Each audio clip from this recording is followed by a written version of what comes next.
Good evening बच्चों, कैसे हो आप लोग? आज हम फिर आपके सामने आए हैं 5 सवाल लेकर एज के, जिसमें अंत में 2 क्वेश्चन जो हैं वो यूपीएससी सीसैट 2024 के हैं। और ये दोनों सेट ए के हैं। जो स्टूडेंट मेरे पास आया था पहली बार, उसने इन दोनों पे गोला कर रखा था। मतलब डेफ़िनेटली वो ये दोनों क्वेश्चन छोड़ के आया था एज के।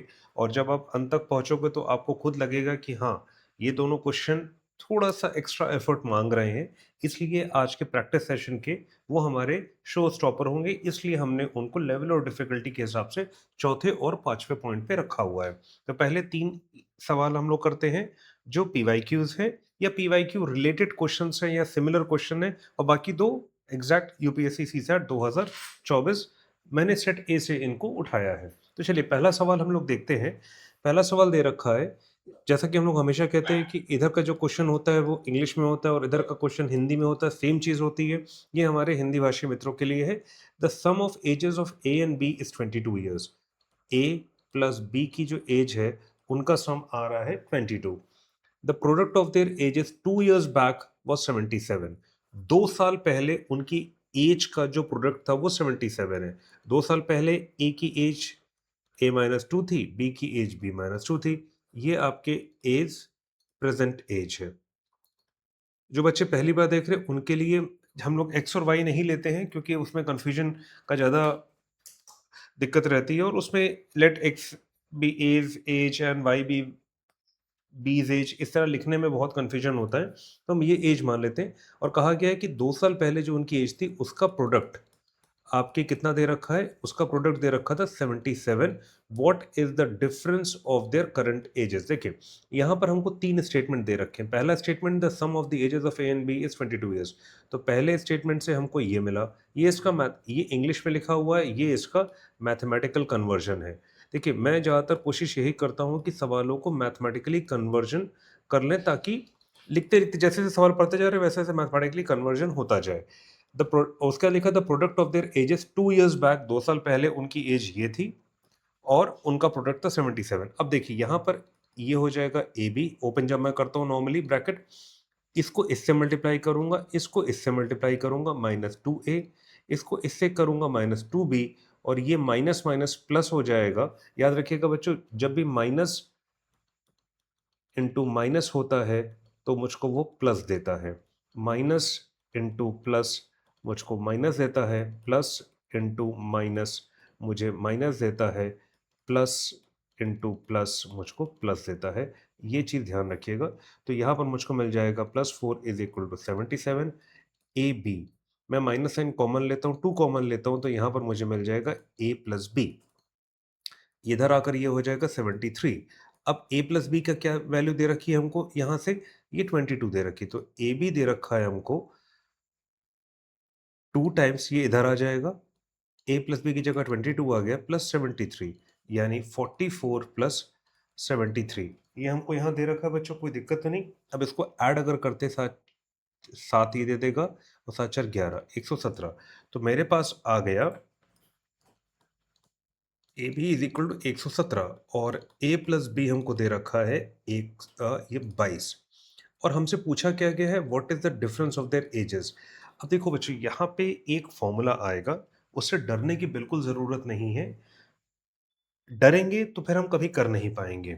और हमारे जो मित्र हैं जिनको थोड़ा सा मैथ्स में डर लगता है, वो इस फॉर्मूले को देखकर डरे नहीं। देखिए मेरे पास एक फॉर्मूला आता है ए प्लस बी का होल स्क्वायर। इसका मतलब हुआ ए प्लस बी इंटू ए प्लस बी। मैं बहुत विस्तार से बता रहा हूँ, धीरे धीरे। इसको लिखा जा सकता है ए स्क्वायर, इससे मल्टीप्लाई कर, इससे मल्टीप्लाई के बाद ये ए बी हो जाएगा, इधर ये बी ए हो जाएगा, जिसको ए बी ही लिखा जा सकता है, और ये बी स्क्वायर हो जाएगा। यानी अल्टीमेटली मुझे मिल जाएगा a square plus b square plus 2ab। ठीक है। और इसी तरीके से जब मेरे पास a माइनस बी का स्क्वायर आता है तो इसको लिखा जा सकता है a minus b into a minus b. Multiply करेंगे तो ये दे देगा a square minus a b, और यहाँ पर माइनस माइनस प्लस होकर बी स्क्वायर, यानी a square plus b square -2ab। ये बच्चों मुझे चीज़ें मिल जाएंगी। अब देखिए, मुझे क्या इन दोनों में कोई रिलेशन है? अगर गौर से देखिए, मैं इसको ऐसे करता हूं, इन दोनों को देखिए और इन दोनों को देखिए। यहाँ पर ये दोनों कॉमन है, ये दोनों कॉमन है, यहाँ पर माइनस साइन है। अगर मैं दोनों को घटा देता हूँ तो a प्लस बी का square minus a minus B का स्क्वायर को लिखा जा सकता है। ये और ये कैंसिल हो जाएगा, ये और ये कैंसिल हो जाएगा। यहाँ पर 4ab बचेगा, यानी इसको मैं अगर इधर ले जाऊँ और इसको इधर लेते आऊँ तो मुझे मिल जाएगा a प्लस बी का square minus 4ab is equal to a minus B का स्क्वायर। बच्चों ये डायरेक्टली मैं लिख सकता था, पर ये थोड़ा-सा बताना ज़रूरी था। डरने की इसमें कोई ज़रूरत नहीं है, ये सिंपल सा सवाल है, ठीक है? अब मेरे पास मुझे पता है यहाँ से क्या हो गया, a माइनस बी का स्क्वायर किसके बराबर हो जाएगा? a प्लस बी कितना दे रखा है? 22 का स्क्वायर माइनस 4 ए बी कितना? 117। 22 का स्क्वायर होता है 484 और 117 का 4 गुना होता है, वो अगर आप करेंगे तो आएगा 468। ये आ गया 16, यानी a माइनस बी का स्क्वायर आ गया आपके 16। और सिंस ये एज का डिफरेंस है तो जब इसका मैं स्क्वायर रूट लूंगा तो ये मुझे 4 दे देगा। आंसर कितना आ जाएगा? 4। तो क्या ये हमारा आंसर आ रहा है? जी हाँ बच्चों, ये आ रहा है, ठीक है। एक फॉर्मूला जो हमें हमेशा याद रखना चाहिए बच्चों इस पर्टिकुलर केस में, वो ये है कि वो है a माइनस बी का square is equal to a plus B का स्क्वायर माइनस 4ab। ये एक फॉर्मूला हो गया। इसी का वेरिएशन एक और हो जाएगा, इसको इधर ले जाते हैं, a प्लस बी का square minus a minus B का square is equal to 4ab। बच्चों ये एक फॉर्मूला आप लोग दिमाग में बैठा लीजिए, ठीक है। ये दिमाग में बैठा रहेगा तो इस तरीके के सवालों में हम ज़्यादा गलती नहीं करेंगे, ठीक है। ये सवाल इसी चीज़ पर था जहाँ तक मुझे लग रहा है कि ये यूपीएससी सीडीएस में क्वेश्चन पूछा गया था, तो वहाँ पे मैथ्स हैवी थोड़े से क्वेश्चन आते हैं। तो इस चीज़ को हमारे हिंदी भाषी मित्र बिल्कुल भी ना घबराएं। इसका a प्लस बी का square minus a minus B का square is equal to 4ab होता है। ये होता है सम, ये होता है आपके डिफरेंस, और ये होता है प्रोडक्ट। ये फॉर्मूला तीनों को लिंक कर देता है। इस चीज़ को बिल्कुल हमें याद रखना होगा, ठीक है बच्चों। इससे हमारा आंसर बिल्कुल एक बार में निकल कर आ गया। अगर आपको ज़रा सा भी डाउट है आप हमको बताइएगा, हम इसका दोबारा एक वीडियो लेकर आएंगे। और ये भी बच्चों एक पॉइंट याद रखना, ये भी एक मैथ्स हैवी चीज़ है जो हमें याद रखनी चाहिए, ठीक है। माइनस प्लस कैसे आगे बढ़ते हैं, ठीक है। यहाँ पर हमने जो कायदे से तो अगर देखा जाए तो यहाँ -4 भी आ सकता था, बट -4 इसलिए हमने नहीं लिया क्योंकि एज का डिफरेंस है ये, इसलिए हम नहीं ले रहे हैं उसको। ठीक है, अब देखते हैं हम अपने अगले सवाल को। ये एक प्रैक्टिस क्वेश्चन है, इजी टाइप का क्वेश्चन है। कठिन के बाद थोड़ा सा इजी देखेंगे तो ज़्यादा बेहतर रहेगा। इस पे दे रखा है द ये देखिए यहाँ पर दे रखा है the ages of A and B are in the ratio 6:5। A और बी की जो एजेस का रेशियो है वो 6:5 दे रखा है, ठीक है। उसके बाद and the sum of their ages is 44 years, ठीक है। Sum of their ages is 44। यहाँ से ए की वैल्यू क्या आ जाएगी? 6/5b। इसको यहाँ रख दीजिए, ए की जगह रख सकते हैं 6/5b plus B is equal to 44। 6b plus 5b is equal to 44 into 5। बच्चों इसको मल्टीप्लाई अंत तक मत कीजिएगा क्योंकि इधर 11b आ रहा है और 11 से 44 आराम से कट जाएगा। ये 4 बार कटेगा, बी की एज आ गई 20, ठीक है। ए की एज कितनी आ जाएगी? 6 इंटू 5/20। ये आपके 4 बार जाएगा, ये हो गया 24, ठीक है। तो ए की आज की एज है 24 और बी की आज की एज है 20। 8 साल बाद ए की एज कितनी होगी? 8 साल बाद ए की जो एज होगी वो होगी आपके 32 साल, और बी की एज कितनी होगी 8 साल बाद? वो हो जाएगी 28 साल। हमसे पूछा गया है ए प्लस 8 और बी प्लस 8 का रेशियो कितना होगा? 32/28, यानी 8:7। क्या हमारा ऑप्शन दे रखा है? यस, ये दे रखा है बच्चों। क्या ये सवाल आपको बच्चों कठिन लगा? कठिन नहीं था, बस खाली जैसे-जैसे मैथमेटिकली वो बोलता गया हम लिखते गए। पहले स्टेटमेंट को हमने यहाँ लिखा, 44 साल वाले को यहाँ लिखा, इससे हमने एक रिलेशन को डिराइव किया यहाँ से, और इसको हमने फिर यहाँ पुट अप किया और इसको सॉल्व कर लिया। और यहाँ पे जो रेशियो हमसे पूछा जा रहा है, what will be the ratio of their edges after 8 years, 8 साल के बाद उनकी एज का रेशियो क्या होगा? तो प्रेजेंट एज हमारे पास ये आ जाती है। तो फ्यूचर 8 साल बाद आफ्टर 8 ईयर्स आफ्टर, ये उनकी एज आ जाएगी बच्चों, और इससे हमने 8:7 निकाल लिया। तो ये सवाल भी काफ़ी ईज़ी था, डिफ़िकल्ट नहीं था। अगर आपको कोई दिक्कत होती तो बताइएगा, हम इसको दोबारा आपके लिए सॉल्व करेंगे। अब बढ़ते हैं अपने तीसरे सवाल की तरफ, ठीक है? अब यहाँ पे थोड़ा-सा हमें समझना पड़ेगा कि क्या दे रखा है, थोड़ा-सा चीज़ें होती हैं। A couple has son and daughter, मतलब एक दंपत्ति का एक बेटा और एक बेटी है, ठीक है? The age of the father the age of the father is 4 times that of the son. 4 गुना है बेटे की एज का, फादर की age. The age of daughter is 1/3 that of mother. Daughter की एज जो है वो 1/3 मदर की एज है। तो ये मेरा ये स्टेटमेंट हो गया। The age of father is 4 times that of son. ये हो गया मेरा पहला स्टेटमेंट। फिर इसका अगला है, the age of the daughter is 1/3 that of mother. ये मेरा हो गया सेकंड स्टेटमेंट। ये मिल गया। द वाइफ मतलब mother, the mother is 6 years younger than her husband. Wife जो है वो 6 साल छोटी है हस्बैंड से, यानी फादर से। तो यानी मदर की एज में मैं 6 जोड़ूंगा तो मुझे फादर की एज मिल जाएगी। देखिए, मैं यहाँ पर बच्चों के रिस्पेक्ट में लेके चल रहा हूँ, मैं वाइफ और हस्बैंड अभी बात नहीं कर रहा हूँ, मदर और फादर की बात कर रहा हूँ। तो ये हो जाएगी the mother is 6 years younger, छोटी है, देन फादर। ठीक है, ये मुझे मिल गया। इसके बाद and the sister is 3 years older than brother. जो सिस्टर है यानी वो हो गई आपके डॉटर, और ब्रदर का मतलब हो गया हमारा सन, ठीक है।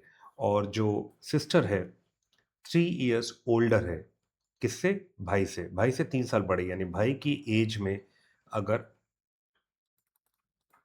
जो डॉटर है, डॉटर की एज सन से 3 साल बड़ी है। तो हमारे पास कितने इक्वेशन आ गए बच्चों?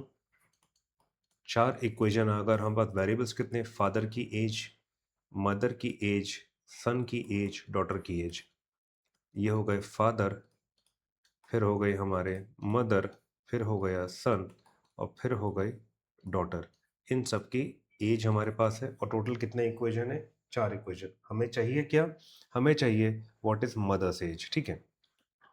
अब हम इसको सॉल्व कैसे करेंगे? देखिए, सबसे पहले हम क्या करेंगे, यहां से डॉटर की एज एस ये दे रखी है, D-3 is equal to S, ठीक है। और यहां से हमको मिल जाएगा 3D is equal to M, ठीक है। और एफ से हमको ये मिल गया। अब देखिए, ये जो इक्वेशन है इसको हम एक में कन्वर्ट करने की कोशिश करते हैं, ठीक है। m+6 is equal to F. M की वैल्यू कितनी हमने अभी निकाली बच्चों? एफ की वैल्यू निकाली 4s, और नहीं सॉरी, हमने एफ की वैल्यू निकाली 4s। एफ की वैल्यू है 4s, और एम की वैल्यू कितनी है? एम की वैल्यू है 3d, ठीक है। डी को मैं क्या लिख सकता हूं? s+3, यही लेकर चलते हैं, s+3। तो डी को मैं लिख सकता हूं s+3। तो पूरा इक्वेशन s में आ गया। 3s+9+6 is equal to 4s। ये इधर आ गया बच्चों, तो ये मुझको -s दे देगा, ये मुझको -15 दे देगा। सन की एज हो गई 15। डॉटर की, इसका मतलब क्या हुआ? डॉटर की एज कितनी हो गई? s+3, यानी 15+3 18। और मदर की एज कितनी है? 3 टाइम्स ऑफ डॉटर, यानी 3 इंटू 18, यानी 54। तो क्या 54 हमारे ऑप्शन में दे रखा है? इस बच्चों ये दे रखा है।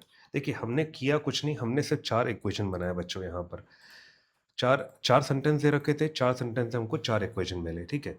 The age of the father is 4 times, ये हमको मिल गया। द डॉटर की एज जो है वो 1/3 है मदर की। इसमें कभी कंफ्यूजन हो तो याद रखिएगा, जो मदर की एज होगी वो ऑब्वियसली डॉटर की एज से ज़्यादा होगी। तो उसी में वन, जब हमें डॉटर की एज से मदर की एज निकालनी होगी तो मल्टीप्लाई करेंगे। मदर की एज अगर बेस है और डॉटर की एज हमें निकालनी है तो हम डिवाइड करेंगे, क्योंकि ज़्यादा और छोटे का ये रिलेशन रहता है इनमें। फिर उसके बाद the wife is 6 years younger than her husband. ठीक है, वाइफ जो है यानी मदर 6 साल छोटी है फादर से, ये एक इक्वेशन मिल गया। और जो सिस्टर है वो 3 साल बड़ी है अपने भाई से, तो हमको ये मिल गया। इन 4 इक्वेशन की मदद से हमने इस पूरे सवाल को सॉल्व कर लिया और आंसर हमारा आ गया 54। तो बच्चों आई होप इस सवाल में कोई दिक्कत आपको नहीं होगी। अब बढ़ते हैं हम अपने यूपीएससी के सवाल की तरफ।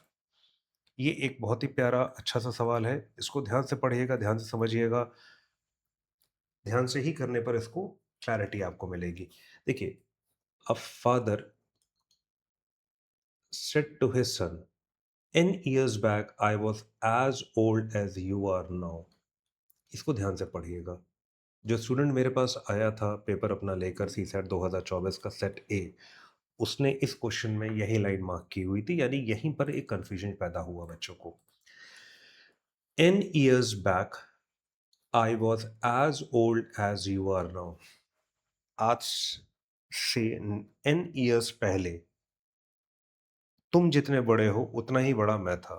N years back I was as old as you are now. आज की डेट में तुम जितने हो, ठीक है, मान लो बेटे की एज 20 साल है, ठीक है, पिता की एज 40 है, तो पिताजी क्या कहना चाह रहे हैं, 20 साल पहले मैं तुम्हारे बराबर था, तो एन यहाँ पर 20 हो जाएगा। 20 नहीं, एक्चुअली मैं एग्जांपल ले रहा हूँ। N years back I was as old as you are now. N years back, ठीक है, फादर्स एज, ठीक है, फादर की प्रेजेंट एज क्या हो जाएगी। देखिए हमें यहाँ पर पहले चलिए पूरा सवाल पढ़ लेते हैं एक बार। My present age is 4 times as your age n years back. If the sum of the present ages of father and son is 130, what is the difference between their ages? ठीक है, चलिए यहाँ पर पहली बार हम लोग फादर और सन की प्रेजेंट एज लेते हैं। Let F and S be the present ages of father and son given F plus S is equal to 130।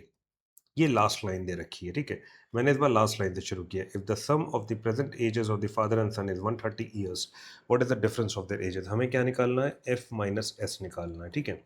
उसके बाद दे रखा है N years back I was as old as you are now, ठीक है, N years पहले, ठीक है, यानी फादर की जो एज है, father's age minus N son's present age हो जाएगा। ये क्लियर है बच्चों, कोई दिक्कत तो नहीं इसमें, ठीक है। अब फादर की प्रेजेंट एज कितनी है, ठीक है, तो यानी सन की प्रेजेंट एज तो एस आ गई, ये माइनस एन है, और ये फादर की एज आ गई, ठीक। फादर्स एज कितनी आ गई,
देखिए, N years back I was as old as you are now. N years back यानी फादर की प्रेजेंट एज में से अगर मैं एन घटा दूं तो सन्स की प्रेजेंट एज आ जाएगी। देखिए, N years back I was as old as you are now. N years पहले मैं उतना बड़ा था जितने तुम आज हो, यानी आज की डेट में से मैं एन अगर घटा देता हूं तो बेटे की एज आ जाएगी। तो यहां पर ये हो गया F minus N is equal to S. F minus S is equal to N, यानी ये चीज एन के बराबर आ गई। मुझे एन की वैल्यू ही फाइंड करनी। इसके बाद माई प्रेजेंट एज इज, मेरी जो प्रेजेंट एज है वो present age is 4 times your age N years back. Son की एज एन ईयर्स बैक ये रहेगी होगी, यानी F is equal to 4 S minus n. देखिए, तीन चीजें यहां दे रखी है।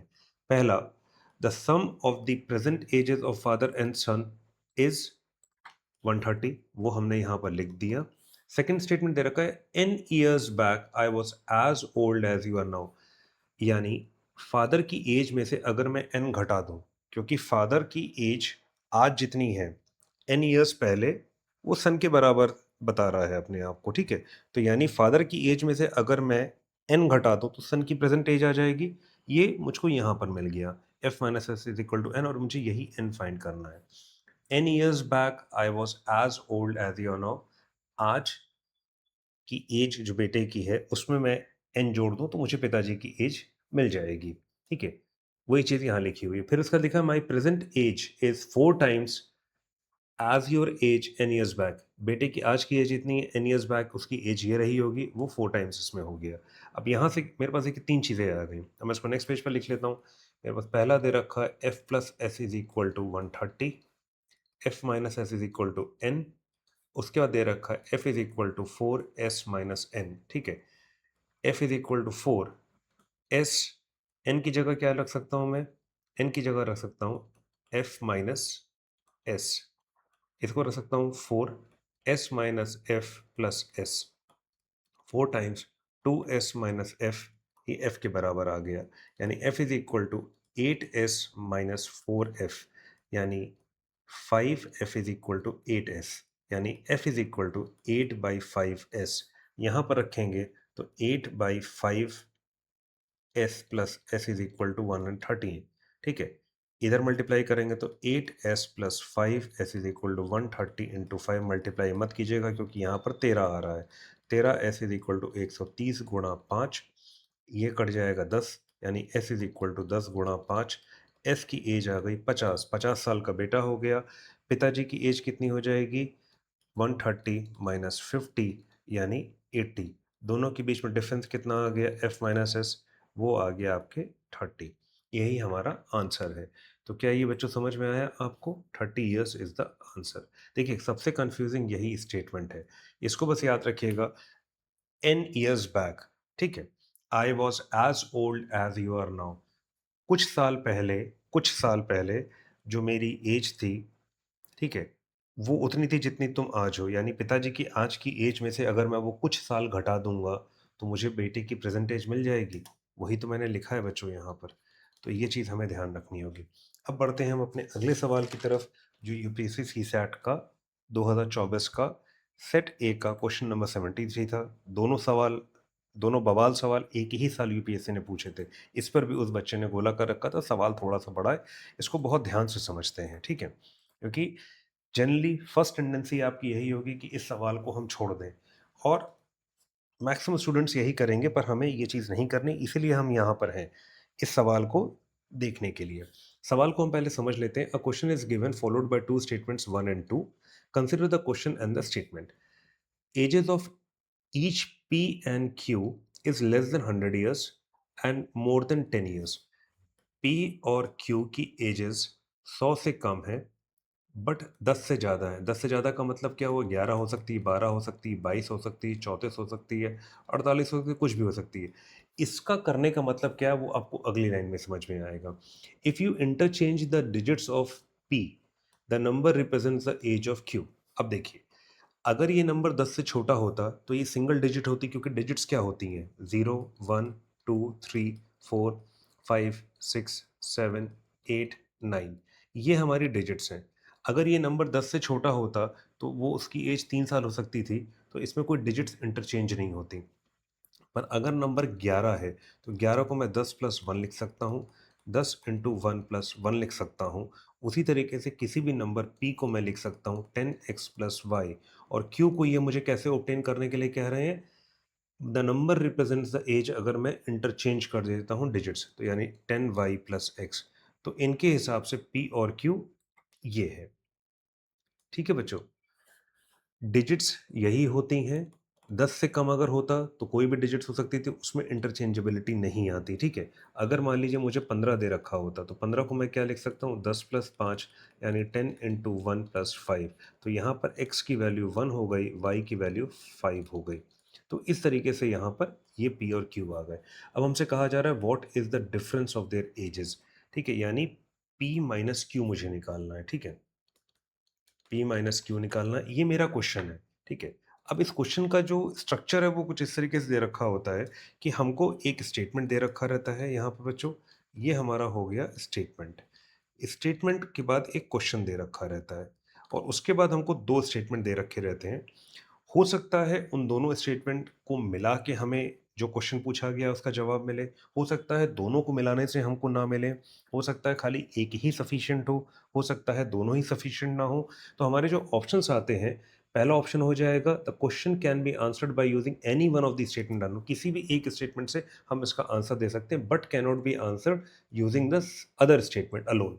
मतलब ए स्टेटमेंट 1 और 2 में से किसी एक से हमारा आंसर आ गया, बट दूसरे से हम बिल्कुल आंसर नहीं पा सकते। दूसरा हो जाएगा the question can be answered by using either statement alone, किसी भी स्टेटमेंट को इस्तेमाल करके हम आंसर दे सकते हैं। तीसरा ऑप्शन हो जाएगा the question can be answered by using both the statements together, दोनों स्टेटमेंट एक साथ जोड़ेंगे तभी हमको मिलेगा, अलग अलग देखेंगे तो नहीं मिलेगा। और चौथा हो जाएगा the question can not be answered even by using both the statements together, यानी दोनों को साथ ले लीजिए तो भी नहीं हो पाएगा। यानी हमको एक स्टेटमेंट, फिर एक क्वेश्चन, फिर दो स्टेटमेंट और उसके बाद चार ऑप्शन दे रखे हैं। तो ये बड़ा है, इसको समझना थोड़ा सा मुश्किल होता है। चलिए अब हम इस सवाल को सॉल्व करते हैं। इसमें थोड़ी सी मैथमेटिक्स हैवी है ये सवाल। ये जनरली उन बच्चों के लिए ज़्यादा अच्छा रहता है जिनका थोड़ा सा मैथमेटिक्स का बैकग्राउंड है, बट मेरी कोशिश ये है, मेरी टीम की कोशिश ये है कि आज वो हर बच्चा जो इस वीडियो को देख रहा है, चाहे उसका मैथमेटिक्स का बैकग्राउंड हो चाहे ना हो, वो इस चीज़ को समझ जाए।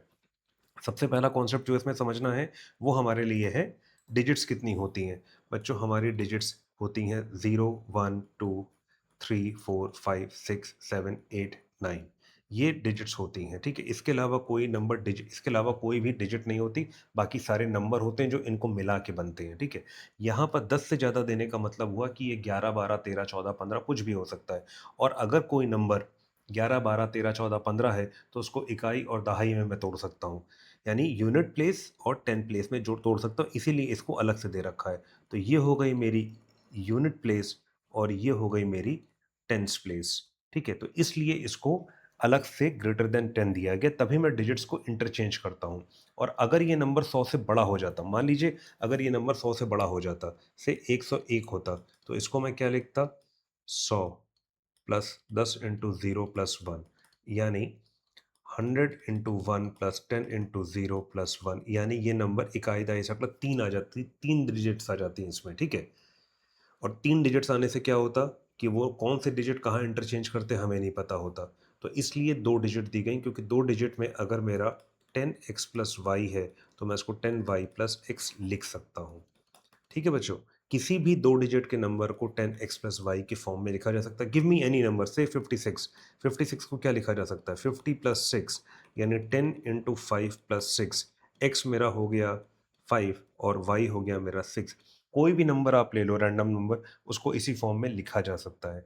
अब हमसे क्या कहा जा रहा है, हमसे पहला स्टेटमेंट दिया गया हमको कि p और q हमें निकालना है इंटरचेंज करके। ठीक है, और स्टेटमेंट 1 हमें देखें क्या दे रखा है। स्टेटमेंट 1 दे रखा है the age of p is greater than q, उसके बाद दे रखा है the sum of their ages is 11 times 6 of their difference. चलिए हम पहले ये जो इन्फॉर्मेशन दे रखी है कि p जो मेरा है वो 10x प्लस वाई है और q जो है वो मेरा 10y प्लस एक्स है, पहले इन दोनों का डिफरेंस निकाल लें।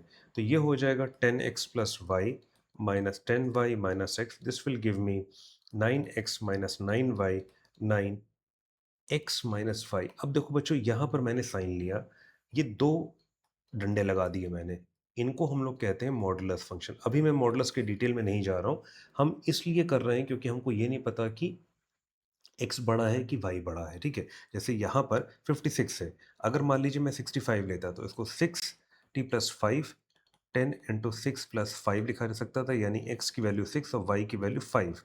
अब यहाँ पर क्या हुआ, 56 में x 5 है, यहाँ पर 6 है, तो कभी भी 65 और 56 जैसे नंबर आ गए तो कोई भी नंबर माइनस करने पर हमें नहीं पता कि छोटा कौन सा बड़ा कौन सा है। अब मैं क्या करूँगा, स्टेटमेंट 1 हमको क्या दे रखा है, स्टेटमेंट 1 हमको दे रखा है age of P is greater than age of Q। बच्चों इससे क्या हमको पता चल रहा है, इससे हमको कुछ ऐसा पता नहीं चल रहा है, ठीक है, जो हमारे लिए ज़रूरी हो, ठीक है। हम इससे एक चीज़ निकाल सकते हैं, नहीं एक रुकिए, स्टेटमेंट गलत मैंने लिख दिया है यहाँ पर। The age of P is greater than age of Q, यानी age of P is greater than Q, ठीक है, sorry, age of P is greater than Q, यानी 10x plus Y is greater than 10y minus X, यानी 9x minus Y is greater than 0, ठीक है। x is greater than y, इससे age के बारे में कुछ भी नहीं पता चल पाएगा, तो statement 1 is not sufficient to give the answer. Statement 1 से हमें कुछ भी नहीं पता चल रहा है, वो खाली x ग्रेटर देन y बता के चल रहा है। तो एज आपके 65 भी हो सकती है, आपके 66 नहीं हो सकती, ठीक है, 64 हो सकती है, 74 हो सकती है, 76 हो सकती है, कुछ भी एज हो सकती है, हमें एग्जैक्टली नहीं पता है क्या होगी एज। अब हम स्टेटमेंट 2 की तरफ बढ़ते हैं। स्टेटमेंट 2 हमको क्या दे रखा है, sum is 11/6 times of d. Sum इनका कितना दे रखा है, 11x प्लस वाई, 11/6, डी कितना है 9x माइनस वाई, ये इधर कैंसिल हो गया, ये 2 ये 3, 2x plus 3y is equal to 3x minus Y का मॉड। अब देखिए ऐसे केस में क्या होगा, या तो x ग्रेटर देन y होगा या x लेस देन y होगा। मान लीजिए x ग्रेटर देन y होता है तो क्या होगा, ये चीज़ मुझे पॉजिटिव दे देगी, ये ऐसे उतर कर आ जाएगा, 2x माइनस 3x, ये 2x plus 3y is equal to 3x minus 3y, ये इधर आ गया, ये इधर आ गया, 2x minus 3x is equal to minus 6y, ये सॉरी 2 हो जाएगा, 2 हो जाएगा, ये आपके माइनस 5y दे देगा, यानी minus X is equal to minus 5y, this implies x is equal to 5y। और ऐसा करने वाले कितने इक्वेशन है बच्चों, ऐसा करने वाला x की वैल्यू 5 आएगी और y की वैल्यू 1 आएगी, तभी ये सेटिस्फाई हो सकता है। इसके अलावा तो कोई और तरीका है नहीं हमारे पास कि डिजिट्स कितनी है, डिजिट्स हमारे पास आपके 0 1 2 3 4 5 है, तो अगर मैं मुझे 5 यहाँ पर है, अगर मैं 2 ले लेता हूँ इसको, तो ये 10 हो जाएगा, जो कि डिजिट नहीं बचेगा। तो इसलिए मुझे यहाँ पर मेरी मजबूरी है कि y को मुझे 1 लेना पड़ेगा। अगर y को 1 लेता तो x इज इक्वल टू 5 आ गया। तो इससे मुझे क्या नंबर मिल जाता है, इससे डिफरेंस क्या मुझे पता चल जाएगा, इससे डिफरेंस मुझे पता चल जाएगा, डिफरेंस हो जाएगा 9 टाइम्स 5 माइनस 1, यानी 9 इंटू 4 36, ये मुझे डिफरेंस बता देगा। इसके बाद अगला हो जाएगा x लेस देन y, तो ये हो जाएगा 2x प्लस 2y 3। बच्चों जब x लेस देन y होगा और x पहले लिखा हुआ है तो यहाँ पर -1 आ जाएगा, तो ये हो जाएगा -3x plus 3y, 2x plus 2y, ये इधर आकर हो जाएगा तो 5x, और इधर होकर y हो जाएगा। अब क्या होगा, y की वैल्यू 5 आ जाएगी, x की वैल्यू 1 आ जाएगी। तो ऐसे केस में क्या होगा, डिफरेंस, डिफरेंस आपके y हो गया 5, x हो गया 1, तो डिफरेंस हो गया 9 टाइम्स 5 माइनस 1, ये मुझको दे देगा 9 इंटू 4 36। बोथ केसेस में हमें एज का डिफरेंस मिल जा रहा है, तो यानी स्टेटमेंट 2 जो हमारा है वो हमको आंसर दे रहा है। तो हम देखते हैं, the question can not be answered by using both the statements together, नहीं आ सकता क्योंकि एक स्टेटमेंट आंसर नहीं दे रहा है। The question can be answered by using both the statements together but can not be answered using either statement alone. Both the statements की बात ही नहीं आ रही, दोनों हमारे बाहर हो गए। The question can be answered by using either statement, किसी भी एक स्टेटमेंट से हो सकता है, नहीं, हमारा ऑप्शन बचा A. The question can be answered using one of the statements alone but can not be answered using the other statement alone. हम स्टेटमेंट 2 से आंसर दे सकते हैं बट इससे आंसर नहीं दे सकते हैं। बच्चों, ये क्वेश्चन अपने आप में एक लंबा क्वेश्चन था, ट्रिकी क्वेश्चन था। मैं इसका रिवीजन फिर से लेकर आऊँगा कल के एक एक्स्ट्रा वीडियो में, ताकि आपको ये दोबारा समझ में आए। ये स्टैंड अलोन क्वेश्चन होगा यूपीएससी सीसैट 2024 का, एज से रिलेटेड स्टैंड अलोन वीडियो रहेगा। मैं उसको फिर से विस्तार से आपको समझाऊँगा, क्योंकि मुझे पता है कहीं न कहीं आपके मन में कुछ न कुछ डाउट आज रह गया होगा। इसको एक बार फिर से पढ़िएगा और कल की क्लास में दोबारा उसको देखिएगा। यही पहला और आखिरी क्वेश्चन होगा उस प्रैक्टिस सेशन का, बोनस प्रैक्टिस सेशन का। मिलते हैं आपसे नेक्स्ट क्लास में। Till then it's your professor signing off for now. Have a good day, bye bye, take care.